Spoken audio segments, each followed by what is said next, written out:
Gilbert Burns versus Jorge Masvidal takes place this weekend in the co-main event of UFC 287, and I can't wait for this massive matchup in the welterweight division. Of course, the return of Jorge Masvidal is going to bring a ton of attention to this pay-per-view card. It's in Miami as well, so I'm sure the arena is going to be absolutely jam-packed. A great fight in the welterweight division. It doesn't make too much sense ranking-wise. We've got number 5 Gilbert Burns versus number 11 Jorge Masvidal, and the number 11 guys coming off a loss and the number 5 guys coming off a win. But Gilbert Burns, much like Belal Muhammad recently, has been one of those guys that's just been saying, you know what, I can't get a matchup right now. Everyone's booked up, or everyone above me isn't really taking a fight right now, so I'm just going to look down the rankings. You know what I mean? And he's been looking down the rankings. He took on Neil Magny and said, fine, I'll give Neil Magny a chance to jump back into the top of the division. And now he's looking down and saying, you know what? Jorge Masvidal's the next guy that I can actually get a fight against. And I really respect that, because I was worried for a moment. And I believe Gilbert Burns is going to win this fight, by the way. But there was a worry after his Khamzat Chimaev fight. Even though he did so good against Khamzat Chimaev, there was a worry that he maybe has taken a little bit too much damage in that fight. And maybe that'll be his last huge fight in his career. But now he's got another opportunity, and I'm so happy for him. I'm excited for the comeback of Jorge Masvidal, don't get me wrong. I'm just happy that Gilbert Burns, a true underrated savage, you know what I mean, an unsung hero of the UFC, is getting another major spotlight position on a pay-per-view card in the co-main event against Jorge Masvidal. I'm really happy for that, because again, I was worried after the Chimaev fight, as he is an older fighter himself that has taken a bit of damage in his career. I was worried that maybe that might be the last we see of Gilbert Burns, but he proved how good he was in that Chimaev fight, proved that he was still top level, proved it against Neil Magny, because people beat Neil Magny, they don't dominate him. And now I'm thinking he's going to prove it again against Jorge Masvidal, who I don't see having a good chance. And I'm going to say this. I think Gilbert Burns is going to retire Jorge Masvidal, because Masvidal has said in the build-up to this fight, if he loses this one, he might be done. He might call it quits. And he said this for the longest of times. Like, if he can't compete at the top of the sport anymore, he said he's going to call it quits, and he's been saying that. I believe he said it in the countdown that they had for this fight as well. I just spat everywhere there. He said it in the countdown for this fight as well. Said that if he can't win this one, he might call it quits. This might be the last fight if he doesn't win. But if he wins, he's going to be right back on track, looking towards the top of the division. And I just don't see him doing that. I think Gilbert Burns is going to give him a bunch of problems. And I think the threat of the takedown has been a problem in Masvidal's career every step of the way, and it's just such an issue for him. And he knows Gilbert Burns is at some point going to try and get this fight to the ground. He does have good takedown defense. Masvidal does have good takedown defense. He does. And he can get back up. The issue is the way he gets back up. Usman does not take the back, so he was able to get back up against Usman. Covington had Masvidal's back in so many moments, and Covington's not really that guy either. He's not the type of guy to sink in hooks on the back. He only started doing that recently in his career. I mean, he did it a bit against Robbie Lawler, but not as effectively. But against Jorge Masvidal, we saw like the best of Covington's kind of aggressive jiu-jitsu game in MMA, where he actually started to put one hook in on the back and go for a bit of a face crank on Jorge Masvidal. And he gave up that position so much. It worries me for this fight against Gilbert Burns. As I said, Usman does not take the back. We saw that in the last 2 Leon Edwards fights. Usman very rarely progresses position with his takedowns or does anything whatsoever with his takedowns. Gilbert Burns may not have the same ability to get the fight to the ground as Covington or Usman, but if he does, it's issues, because the hooks are in and he's on the back if that does happen in this matchup. So yeah, it's an interesting matchup. I think Gilbert Burns is going to get this one done, though. Masvidal's had the same problem, man. The threat of the takedown.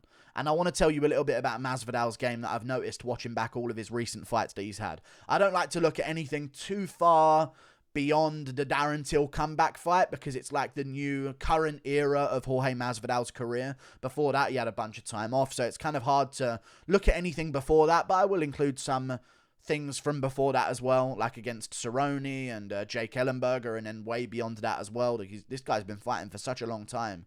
But Jorge Masvidal, he needs to KO Gilbert Burns. Let's be real. If you're picking Jorge Masvidal to win, I think you're picking him to KO Burns, or you're at least picking him to hurt Burns on the feet enough to where he wins by decision. Like, he's got to hurt Burns.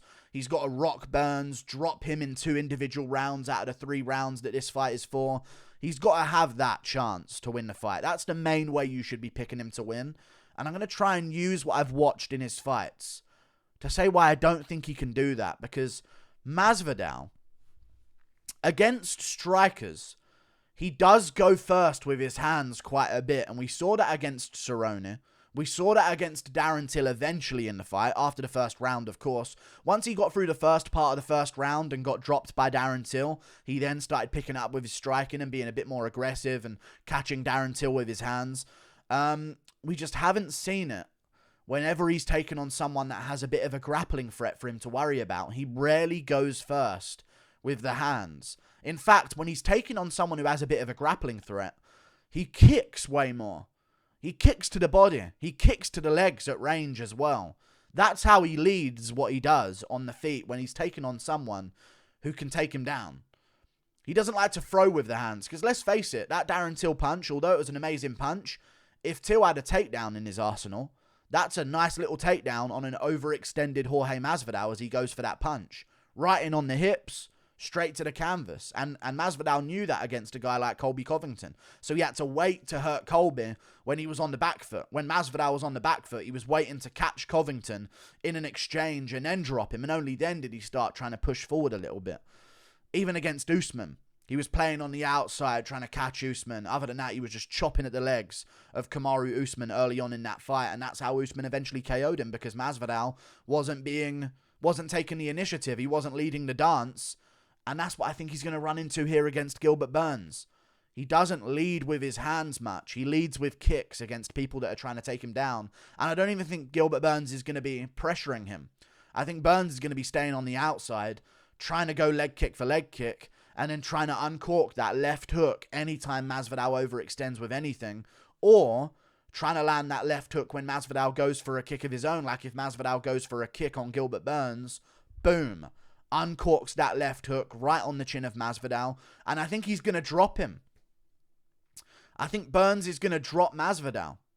I really do. I think that's how this style works out on the feet. Burns is no joke on the feet, man. No joke on the feet. Wicked knockout power. And although I've said before Masvidal's chin is granite, he does get dropped quite a bit. Now, he gets right back up and switches right back on. We've seen that so many times in his career. I mean, he got hit by a wheel kick from a fighter that I can't quite remember the name of, but it was a white guy, I believe, that hit him with a wheel kick in the lightweight division, and he got right back up afterwards. I'll find the name of him right now. It's right on the tip of my tongue.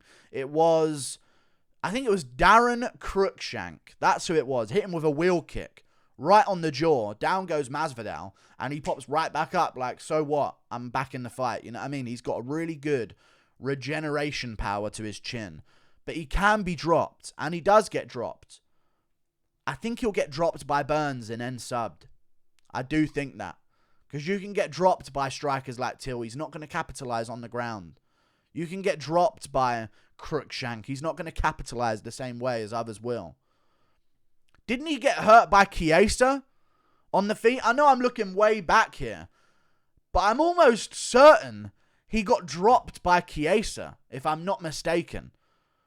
Like, he does get dropped in fights, is what I'm trying to get across here, if you haven't got the message already after these last 2 minutes of saying it.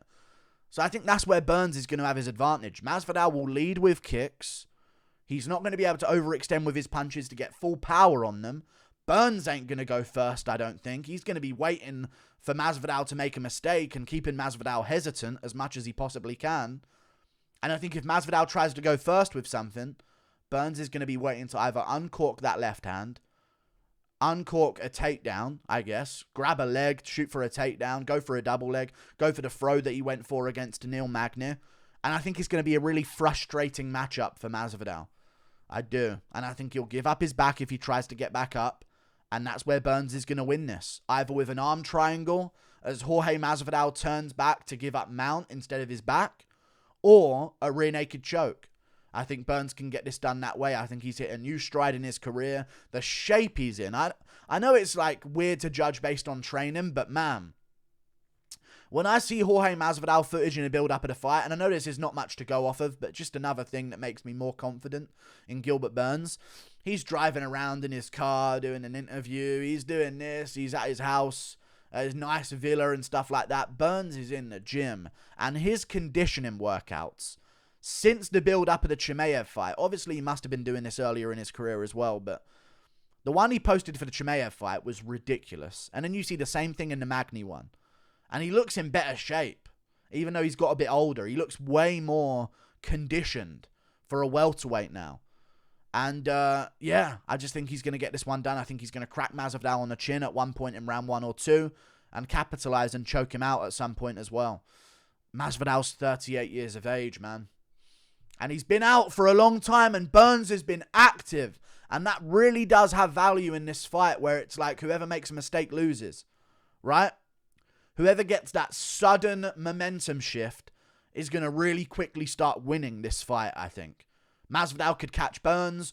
All of a sudden, Burns isn't doing too well, and he's not recovering quite the same way, and Masvidal's getting a lot of confidence, and he starts taking over, or Burns catches Masvidal, or gets him with a solid takedown out of nowhere, and all of a sudden, Burns is dominating the rest of that round. I think Burns is going to win this one, man. He just fought. Jorge Masvidal has not fought for a year and a month. And when you haven't fought for a year and a month and you're 25, Ian Gary takes a year off. If he doesn't have any injuries, and Ian Gary was just to say, I'm taking a year off, I'm about to be in the rankings, I'll take it. I know he's got a fight coming up in May, but let's say he says, I'm going to take a year off. I have a fight coming up. I'm going to be fighting in the rankings soon. I want to take a year and develop from 25 to 26 years of age. I'd be like, more power to you, Ian Gary. Get it done. You know what I mean? Go and learn. Go and evolve. When you take a year off between 37 and 38, a year and a month out of the game, you're coming up to 38 and a half. And not to mention, he's 38 and a half. Very important to mention this. A lot of his recent fights have been wrestling preparation, which, one, he hates. He's always said that. He hates preparing for wrestlers. Absolutely despises it. But two, really take a toll. If you're an older fighter who's picked up injuries along the way, and you're wrestling every day in the gym trying to get ready for Covington, Usman again, Ben Askren at some point before that as well. That's 4 of his last 5 fights. Wrestlers that he's been through hard wrestling training camps for, and now he has to go through another one for Burns. I don't like it for him, and Burns won in January, took absolutely 0 damage, got right back into a good state of momentum for himself. Now he's got the Masvidal fight, and he knows in his head, if he puts on a statement, I doubt he'll get the Covington title shot instead of Covington, because the UFC seems really hell-bent on giving him that title shot. But he knows if he wins this one, he's a superstar, and he gets a ton of money and probably an improved contract down the line. But 2, he's looking at a title elimination bout straight away, and he's right back where he left off before he lost to Khamzat Chimaev. So I think he gets it done. He beat Rafael Lovato Jr. in a grappling tournament. You know? I know that he's a little bit past his prime as well, Rafael Lovato Jr., and he's getting up to 39. But still, he won a grappling tournament against Rafael Lovato Jr., a big middleweight, a light heavyweight-sized middleweight grappler that we've seen out-grapple people like, what's his name? People like Gegard Mousasi recently at Bellator, and he won that fight, and he's on the sauce. And he beat Jake Shields in a grappling match. And Jake Shields does a ton of grappling nowadays. You know what I mean? He had a great streak at Bellator before that. And also, before the Gilbert Burns fight, he was non-stop going in grappling tournaments. In May... let me go through this. In 2019 October, he had a grappling fight. In February 2020, grappling tournament. May 2020, grappling tournament. June 2020, grappling tournament. July 2020, grappling tournament. September 2020, grappling tournament. Then he had another one in November 2020. Then he had another one in March of 2021. And then Gilbert Burns said, I'll do a grappling tournament for once. Beats him. I think Burns is really putting it all together at this point in his career. And I think he's going to get this one done against Masvidal. As much as I kind of don't mind Masvidal winning because it would re-inject a whole bunch of hype into the top of the welterweight division, I think Burns has got it, man.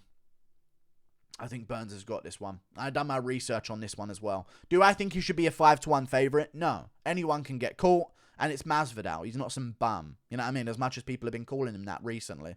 He's not a schmuck. You know what I mean? And Burns can be KO'd. We've seen it before a few times.